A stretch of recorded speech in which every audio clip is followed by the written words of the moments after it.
नमस्कार, मी अक्षय पुन्हा एकदा तुम्हा सर्वांचं एडियन बातमीपत्रात मनपूर्वक स्वागत करतोय। आज दिवसभरात घडलेल्या संपूर्ण घटनांचा आढावा आपल्याला घ्यायचाच आहे, परंतु त्या अगोदर नजर टाकूया आज दिवसभरात घडलेल्या काही महत्त्वाच्या आणि ठळक घडामोडींवरती। येत्या आठवड्यात मनपा निवडणुका जाहीर होण्याची शक्यता। स्थानिक पातळीवरती इच्छुक उमेदवारांची मुलाखती अंतिम टप्प्यात। प्रचाराची रणधुमाळी लवकरच सुरू होणार। तर हर्सुल चेतनानगर आवास प्रकल्पासाठी मोकळ्या केलेल्या जागेवरती उभारल्या जाणाऱ्या टॉवरांना संतोष, अशोक आणि संजय अशी नावे देणार असल्याचं आयुक्त जे श्रीकांत यांची घोषणा।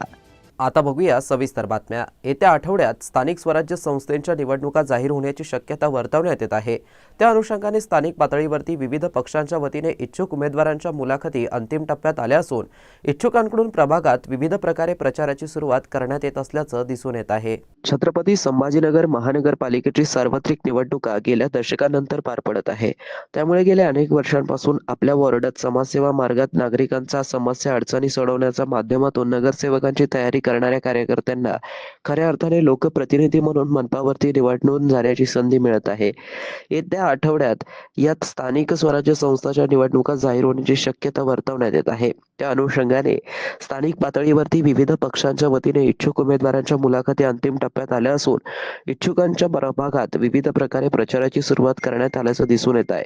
राज्य निवडणूक आयोगाच्या वतीने येत्या आठवड्यात ते स्थानिक स्वराज्य संस्थेच्या निवडणुकीची तारीख जाहीर करण्याची शक्यता वर्तवण्यात येत आहे। त्यामुळे सर्वच राजकीय पक्ष कामाला लागले असून स्थानिक पातळीवरती जोरदार तयारी करत आहेत। पक्षाकडून सुद्धा इच्छुकांच्या मुलाखतीस तर अंतिम टप्प्यात असून प्रचाराची धुराळा लवकरच सुरू होणार असल्याचं चित्र दिसून येत आहे।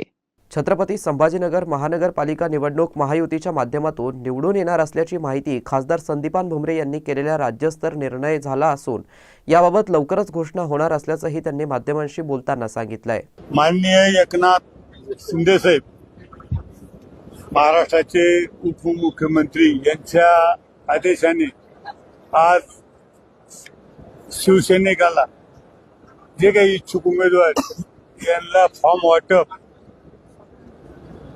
हे आज मध्यवर्ती कार्यालयामध्ये सुरू झाले।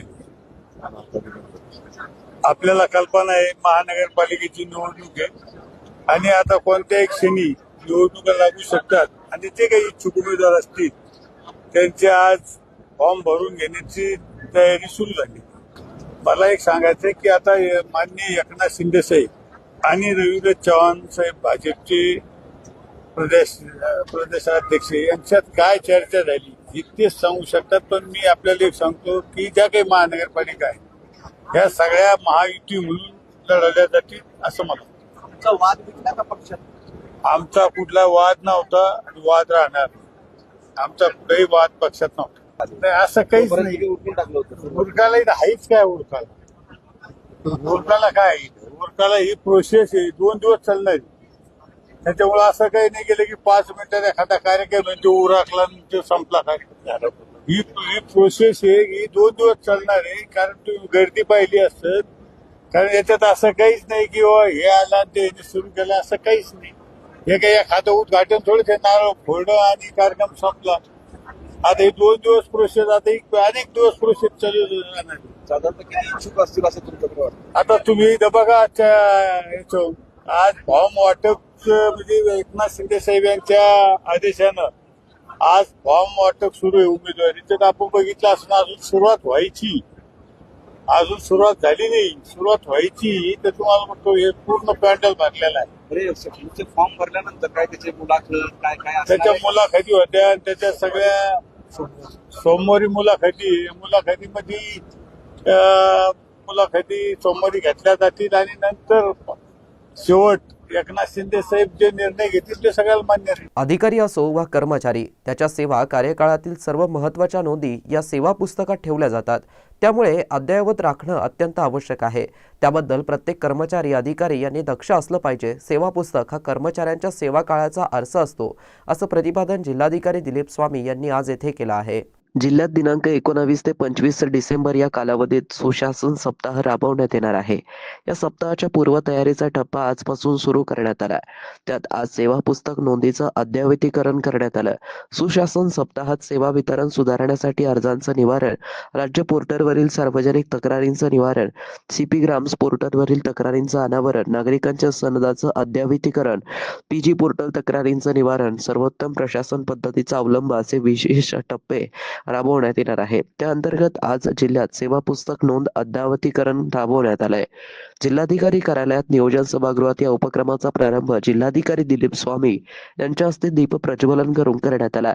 अपर जिल्हाधिकारी संभाजीराव अडकुने, निवासी उपजिल्हाधिकारी जनार्दन विधाते, जिल्हा पुरवठा अधिकारी प्रवीण फुलारी तसेच सर्व शाखांचे प्रमुख, आस्थापना विभागाचे कर्मचारी तसेच सर्व संबंधित कर्मचारी उपस्थित होते. प्रत्येक कर्मचाऱ्याला आपले सेवा पुस्तक देऊन त्यात तपासावयाच्या नोंदीची सूची देण्यात आली आहे. त्यानुसार अपूर्ण असलेल्या नोंदी तात्काळ संबंधित आस्थापना कारकुनाकडून अद्ययावत करून घेण्यात आल्यात. जिल्हाधिकारी स्वामी म्हणालेत की आपण सेवा करत असताना दैनंदिन व्यापारात आपल्या महत्त्वाचा दस्तऐवज असताना सेवा पुस्तक याकडे दुर्लक्ष होण्याची शक्यता असते. मग ज्यावेळी सेवानिवृत्तीची वेळ जवळ येते त्यावेळी सेवा पुस्तकातील त्रुटी पूर्ण करण्यासाठी धावाधाव होते. त्याकरिता आपले आरोग्य आणि सेवा पुस्तक याबाबत नेहमी दक्ष असलं पाहिजे. या अद्ययावतीकरणानंतर सर्वांचं सेवा पुस्तक हे ऑनलाईन उपलब्ध करण्यात येतील असंही त्यांनी सांगितलंय. हर्सुल परिसरातील चेतनानगर येथे प्रधानमंत्री आवास योजना अंतर्गत प्रस्तावित निवासी प्रकल्पाच्या कामाला चालना देण्यासाठी महानगरपालिकेकडून महत्त्वपूर्ण पावले उचलण्यात आली असून आयुक्त यांनी संतोष वाहुळे यांच्या धाडसी कार्याचं आणि प्रकल्पाला दिलेल्या योगदानाचं मनापासून कौतुक केलं. त्यांच्या सन्मानार्थ या प्रकल्पातील एक टॉवर संतोष या नावाने ओळखला जाईल अशी घोषणा आयुक्तांनी केली आहे. या ठिकाणी बांधकामासाठी निवडलेल्या जागेवरती सुमारे 145 अतिक्रमण होते. या अतिक्रमणामुळे प्रकल्पाची अंमलबजावणी विलंबित होण्याची शक्यता होती. महापालिकेचे अतिक्रमण नियंत्रण अधिकारी तसेच मुख्य लेखा व वित्त अधिकारी संतोष वाहुळे यांनी उल्लेखनीय धाडस, नियोजन आणि कार्यक्षमता दाखवत पोलीस पथकाच्या मदतीशिवाय संपूर्ण अतिक्रमण हटवण्याची कारवाई यशस्वीपणे पूर्ण केली. अत्यंत संवेदनशील आणि आव्हानात्मक अशा परिस्थितीत करण्यात आलेली ही कारवाई नागरिकांमध्ये तसेच शासकीय व्यवस्थेत प्रशंसनीय ठरली आहे. त्यांच्या पुढाकारामुळे सदर जागा पूर्णपणे मोकळी होऊन PMAY अंतर्गत टॉवर्स उभारण्याचा मार्ग मोकळा झालाय. दिनांक 12 डिसेंबर रोजी महापालिकेचे आयुक्त तथा प्रशासक जी श्रीकांत यांनी चेतनानगर येथील स्थळाची पाहणी केली. पाहणी दरम्यान त्यांनी वाहुळे यांच्या धाडसी कार्याचं आणि प्रकल्पाला दिलेल्या योगदानाचं मनापासून कौतुक केलं. त्यांच्या सन्मानार्थ या प्रकल्पातील एक टॉवर संतोष या नावाने ओळखला जाईल अशी घोषणा आयुक्तांनी यावेळी केली. अतिक्रमण हटवण्याच्या कारवाईत झोन क्रमांक 4चे सहाय्यक आयुक्त अशोक गिरी आणि सहाय्यक आयुक्त अतिक्रमण संजय सुरडकर यांनीही महत्त्वपूर्ण आणि समन्वयात्मक भूमिका निभावली. दोन्हीही अधिकाऱ्यांनी नियोजन, मनुष्यबळाची उपलब्धता आणि स्थळावरील व्यवस्थापन या बाबीमध्ये दिलेल्या योगदानाचंही आयुक्तांनी विशेष कौतुक केलं. त्यांच्या कार्याचा गौरव म्हणून प्रकल्पातील एक टॉवर अशोक तर दुसरा टॉवर संजय या नावाने ओळखावा अशा सूचनाही जे श्रीकांत यांनी दिल्या. महापालिकेमार्फत हर्सुल चेतनानगर परिसरातील PMAY प्रकल्प अंतर्गत लवकरात लवकर पूर्ण करण्याचा संकल्प व्यक्त करण्यात आला असून अतिक्रमण मुक्त मोकळी झालेली जागा आता अत्याधुनिक सुविधांनी सज्ज असा बहुमजली टॉवरच्या उभारणीसाठी सज्ज आहे. या प्रकल्पामुळे परिसरातील नागरिकांना सुरक्षित, आधुनिक आणि परवडणाऱ्या घरांची उपलब्धता मोठ्या प्रमाणात वाढणार आहे. शहरवासियांना एक सुवर्ण संधी. तुम्ही एखादा व्यवसाय करताय का? मग एडियनवरती जाहिरात करा आणि मिळवा व्यवसायात मोठा फायदा. तर वाट कसली बघत आहात? आत्ताच खाली दिसत असलेल्या नंबरवरती संपर्क साधा. आपल्याला अजूनही काही बातम्यांचा आढावा घ्यायचा आहे, परंतु इथे वेळ झाली आहे एका छोट्याशा ब्रेकची. कुठे जाऊ नका, पाहत रहा एडियन न्यूज.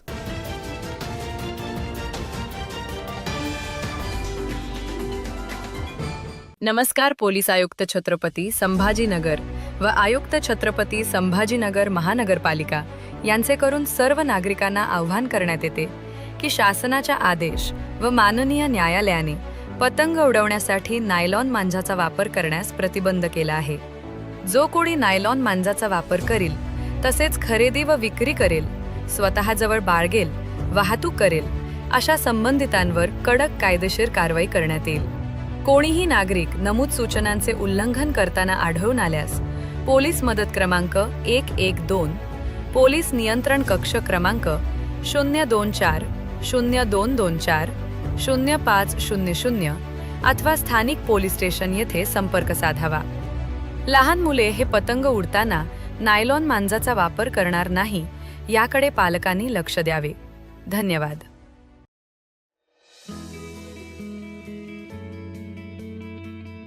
नमस्कार, मी अफसर सिद्दीकी, रिटायर्ड एक्झिक्युटिव्ह इंजिनियर. आणि मागील 2 वर्ष आधी सदर कमल तलाव एक फक्त डम्पिंग साईट होती. तिथे CND वेस्ट दडपलेला होता, सगळे एन्क्रोचमेंट्स होते आणि सगळे ड्रेनेजचे सीवेजचे आउटलेट कनेक्शन्स आसपासच्या लोकांचे होते. माझं नाव गौरी मिराशी आहे. मी छत्रपती संभाजीनगरमध्ये इको सत्व एन्व्हायरमेंटल सोल्युशन्स बरोबर काम करते. सो आम्ही खाम नदीचा जेव्हा प्रकल्प हाती घेतला होता तेव्हा national institute of urban affairs NIUA कडनं लोक आले होते आणि आपलं शहर ते पहिलं शहर बनलं होतं ज्यांनी एक urban river management plan URMP non Ganga पहिलं शहर आपलं शहर बनलं होतं. कमल तलाव बेसिकली हे खाम नदीच्या वॉटरशेड मधला एक तलाव आहे. तिथे आधी पूर्णपणे कचरा होता, आजूबाजूच्या घरांचं सांडपाणी आत येत होतं. एकदम एंट्रन्सलाच खूप चिकन वेस्ट पडला होता. थोडं आजूबाजूनी गेल्यावर पूर्ण कन्स्ट्रक्शन अँड डेमोलिशन वेस्ट पडलं होतं. 2 वर्षापूर्वी तुम्ही बघितलं असतं इथे नागरिकांनी इथे एवढा मोठा कचरा टाकलेला होता की महानगरपालिकेचे कर्मचारी यांना उचलण्यासाठी खूप त्रासत होते. एक DPR बनवून इम्प्लिमेंटेशन करून ड्रेजिंग डिसिल्टिंग केलं आहे. आता त्या तलावात पाणी दिसतंय. फेन्सिंग झालं आहे, पिचिंग झालं आहे.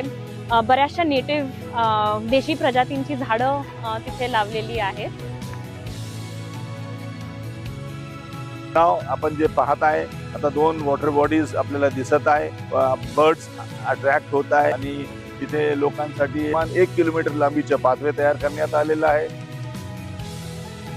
आशा आहे की असं करत लवकरच आपल्या शहराचे सगळेच वॉटर बॉडीज आपण रिस्टोर करू. जी श्रीकांत सर यांचे मी आभार मानतो की त्यांनी एक सुशोभीकरणासाठी एवढं छान विचार केला इथे आणि आमच्या कर्मचाऱ्यांचा खूप त्रास मुक्त झाला आहे. खूप आनंद होतो की आज तो प्रोजेक्ट कमिशनर सरांच्या लीडरशिप खाली पूर्ण झाला आहे.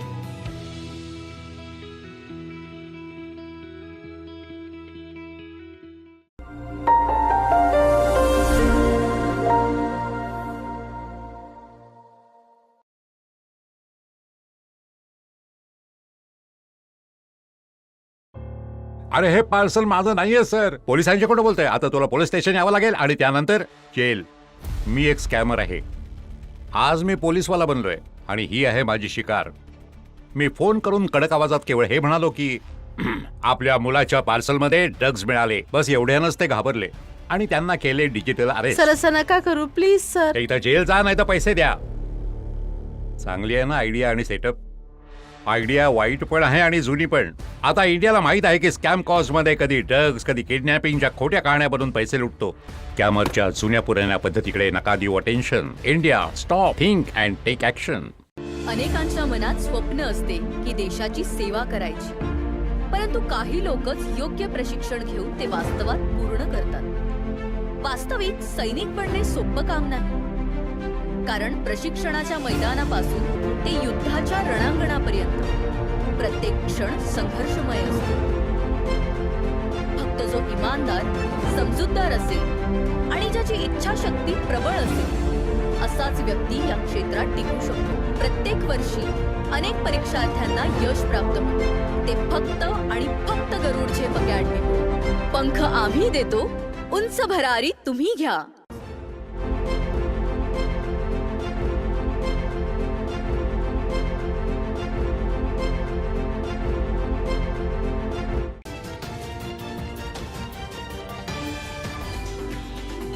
ब्रेकनंतर पुन्हा एकदा स्वागत. आपण बघत आहात एडियन बातमीपत्र.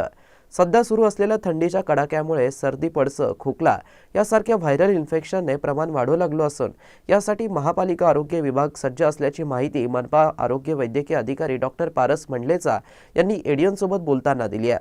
थंड वातावरणामध्ये लहान मुलं आणि वयस्कर नागरिकांची काळजी घ्यावी असं आवाहन त्यांनी केलं आहे.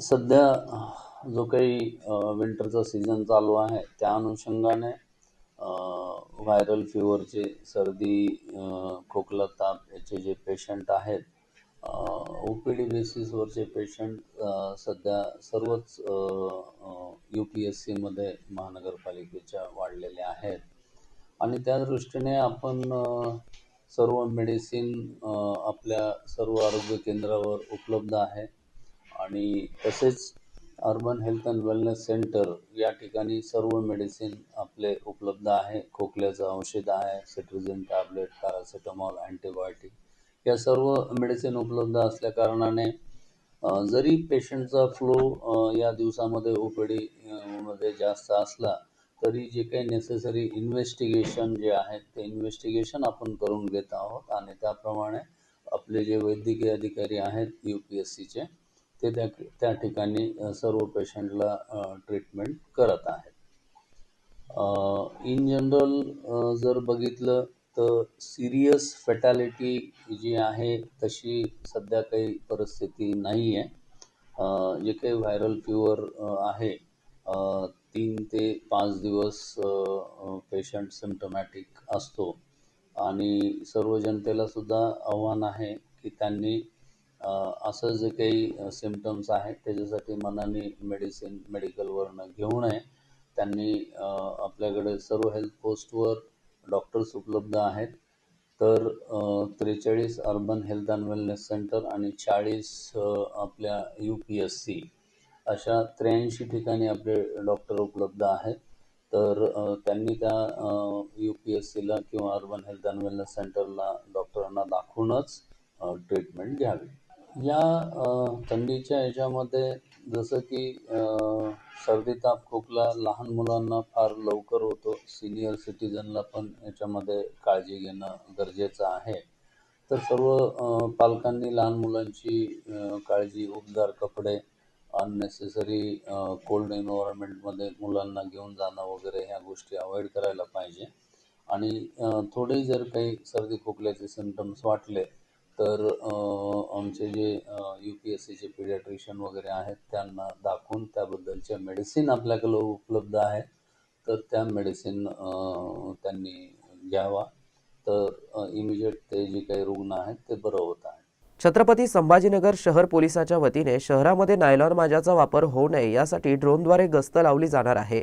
ड्रोनद्वारे नायलॉन मांजा वापरू नये यासाठी स्पीकर लावून जनजागृती करण्यात येणार असल्याची माहिती पोलीस आयुक्त रत्नाकर नवले यांनी पत्रकार परिषदेत दिली आहे. मागील काही दिवसापासून शहर पोलिसांच्या मार्फतीनं सन्मान्य पोलीस आयुक्त साहेबांच्या मार्गदर्शनाखाली नायलॉन मांजाचा वापर, त्याची विक्री आणि प्रतिबंध करण्यासाठी जेणेकरून त्याच्याकडून नागरिकांना जी इजा होऊ शकते हे सर्व प्रतिबंधित व्हावं याकरता आपण वेगवेगळ्या उपाययोजना करत आहोत. त्यामध्ये जनजागृतीच्या दृष्टीनं सर्व पोलीस स्टेशनला मिटिंग घेणे, नंतर कुरिअरवाल्यांची या सर्वांच्या मिटिंगसुद्धा आजपर्यंत घेण्यात आलेल्या आहेत. त्याचबरोबर जे नायलॉन मांजाचे विक्रेते आहेत, पुरवठादार आहेत यांच्यासोबत सुद्धा आजपर्यंत 10 केसेस करण्यात आलेल्या आहेत आणि त्याच्यामध्ये आरोपी अटक करून तपास चालू आहे. त्यासोबतच ड्रोन टेक्नॉलॉजीचा वापर करून शहर पोलीस दलाकडे जे असलेले ड्रोन आहेत त्या ड्रोनच्या माध्यमातून ड्रोन पेट्रोलिंग आम्ही करण्याचं नियोजन केलेलं आहे आणि ते सुरू देखील करण्यात आलेलं आहे.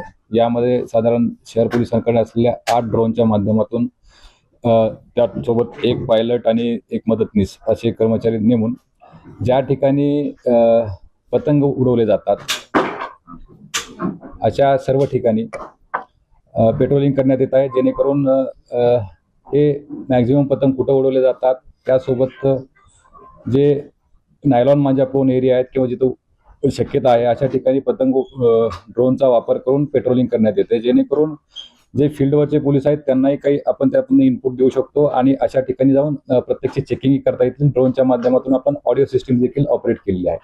त्यातून आव्हानही करता येतं, जनजागृती करता येते आणि टेहाणी किंवा पाहणी सुद्धा करता येते. म्हणजे सर्वेलन्स आणि अवेअरनेस ह्या दोन्ही गोष्टी या माध्यमातून आपण करतो आहोत, जेणेकरून हा जो मांजाचा एकंदरीत जो मिन्यास आहे त्याला आपण सर्व पातळीवर सर्व दृष्टीनं आपण प्रतिबंध करू शकू. या दृष्टीनं ही एक उपाययोजना हाती घेण्यात आलेली आहे आणि मागील 1 दिवसापासून आम्ही हे सर्व सुरू केलेलं आहे आणि त्या माध्यमातून सायबर टीमच्या माध्यमातून आम्ही हे कोऑर्डिनेट करतोय आणि जेणेकरून याचा उद्देश हाच आहे की ज्या ठिकाणी नायलॉन मांजाचा वापर करून पतंग उडवले जातात ते प्रतिबंध व्हावं, त्यासाठी पेट्रोलिंग राहावं आणि पोलिसांची निगराणी किंवा पेट्रोलिंग सिस्टीम, सर्व्हेलन्स सिस्टीम अधिक बळकट व्हावी या दृष्टीनं ड्रोनचा वापर आम्ही करत आहोत.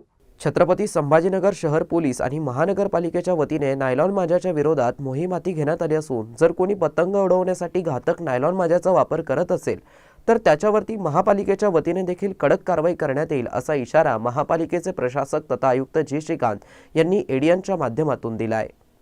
छत्रपती संभाजीनगर महानगरपालिका आणि तसेच छत्रपती संभाजीनगर पोलीस आयुक्तालय यांच्या संयुक्त विद्यमानाने जे शहरामध्ये नायलॉन मांजा आणि ज्या पारंपरिक सोडून त्यामध्ये ते धारदार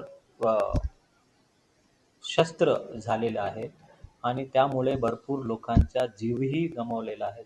पक्षीचं तर खूप त्याला बोलणारे कोणी नसतं, परंतु शेवटी माणसाचं सुद्धा आता गळा कापले गेले, काही मुलांचा गंभीर आजारीपर्यंत झालेला आहे आणि हे गुन्ह्या स्वरूपाचे आहेत आणि याच्यामध्ये फौजदारी स्वरूपाचा गुन्हाही त्या ठिकाणी नोंद करणार आहे.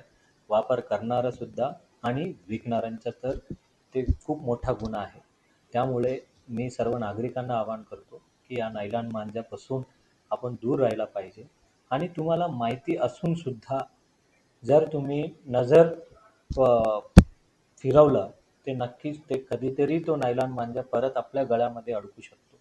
त्यामुळे मी नम्र आवाहन करतो, कुठेही आपल्याकडे आपल्या जवळपास असे नायलॉन मांजा वापरणारे लोक भेटला असेल किंवा वापरताना दिसत असेल, तुम्ही नक्कीच पोलीस स्टेशनला आणि महानगरपालिकेच्या झोनल कार्यालयाला अवगत करा. संबंधितांविरुद्ध कडक कारवाई करण्यात येईल. मनपाच्या 43व्या मनपा स्थापना दिनाच्या निमित्ताने आयुक्त संघ आणि पत्रकार संघ यांच्यात आयोजित क्रिकेट सामना बरोबरीत सुटल्यावरती सुपर ओव्हरपर्यंत रंगला. या क्रिकेट सामन्यात आयुक्त संघाने आयुक्त जी श्रीकांत यांचा अर्धशतकी खेळीने सामना जिंकला. छत्रपती संभाजीनगर महानगरपालिकेच्या 43व्या स्थापना दिनानिमित्त दिनांक 8 ते 10 डिसेंबर दरम्यान विविध उपक्रम कार्यक्रम आयोजित करण्यात आले होते. यात विविध कार्यक्रमांची रेलचेल छत्रपती संभाजीनगर महापालिकेच्या वतीने आयुक्त संघ व मनपा पत्रकार संघ यांच्या दरम्यान छत्रपती संभाजीनगर क्रीडा संकुल येथे फ्लड लाईटमध्ये क्रिकेट सामना खेळवण्यात आला. 8 षटकांच्या या रोमांचक सामन्यात आयुक्त संघाने पत्रकार संघावरती विजय मिळवला. प्रथम फलंदाजी करताना आयुक्त संघातर्फे निर्धारित 8 षटकात 68 धावांचं लक्ष देण्यात आलं होतं. यामध्ये आयुक्त जी श्रीकांत यांनी 50 धावा केल्या.